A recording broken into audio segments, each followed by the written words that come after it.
எனக்கு பல நல்ல நண்பருங்க அவரு. அதனால ஒரு ஃப்ரெண்டை பார்க்கறதுக்காக வந்தேன் அப்படின்னு சொன்னாரு. யாரு? ஆடிட்டர் குருமூர்த்தி.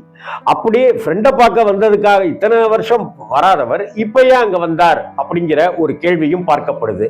இதனிடையே என்ன சொல்லப்படுற விஷயம் என்ன அப்படின்னு சொன்னாக்க, 2026 தேர்தலில் அன்புமணி அவர்களை விஜய் அவர்கள் பக்கம் அந்த பக்கம் போக சொல்லிவிட்டு விஜய்க்கு வலு சேர்க்கிற விதமாக இருக்க வைக்கலாம் அப்படிங்கிற ஒரு திட்டமோ, அல்லது பாரதிய ஜனதா கட்சி அன்புமணியின் தலைமையிலான பாட்டாளி மக்கள் கட்சி ஏடிஎம்கே அப்படிங்கிற ஒரு கூட்டணியை ஃபார்ம் பண்ணலாம் அப்படின்னு பாஜக திட்டமிட்டு இருக்கிறதாகவும் ஒரு பேச்சு அடிபடுது.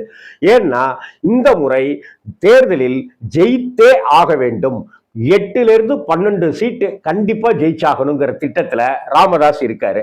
மேலும் ராமதாஸ் சமீப காலங்கள்ல அன்புமணி எடுக்கிற முடிவு எல்லாமே தவறா இருக்கு, ஒரு ஆளுமை